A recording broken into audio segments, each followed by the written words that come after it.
definitely it also helps the mind as well.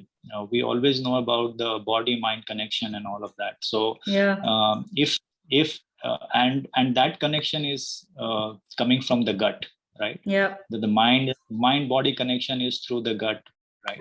So once you are able to replenish food that is helping your gut microbiota, I think to large extent a lot of things is happening in the background just by following a good whole food plant-based diet. Even in fact in a 10K race, people go through pain, but the idea is to not focus on the pain. The idea is to focus on things which will take your mind away from the pain. For example, you can look at your fellow runners, you can look at the crowd support, you can look at the scenery, and just be with that moment, and not focus too much on the pain. So those aspects also I caught on, and that's why and plus not only that, I think the other thing that made it a lot easier was I kind of learned to slow down and learn to stop and learn to walk.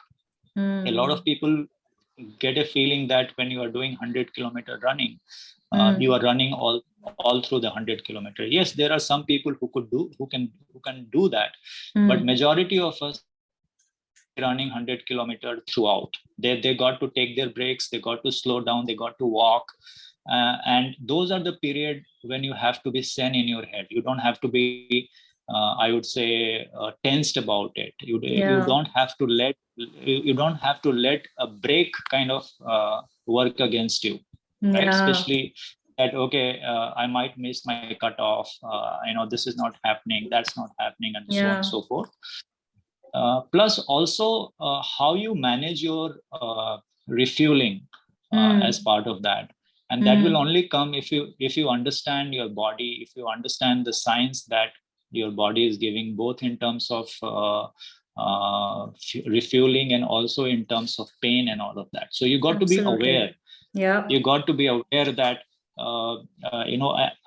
except for a bad fall or except for a bad landing, most of the injuries don't happen instantaneously. There is a pattern which gets repeated time after time. There's a pattern that gets neglected time after time, and those things lead to injury.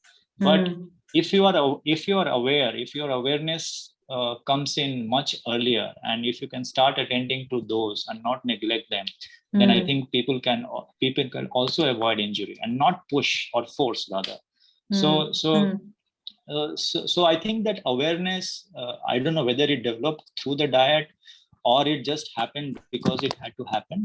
But that awareness also helped me focus on my running, and the distance was more a matter of time. And it made me a lot more patient. That's how I started enjoying that. Absolutely.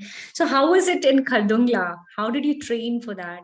And that too with consecutive years showing up and being there and doing next day the marathon as well, apart from the 72 kilometers.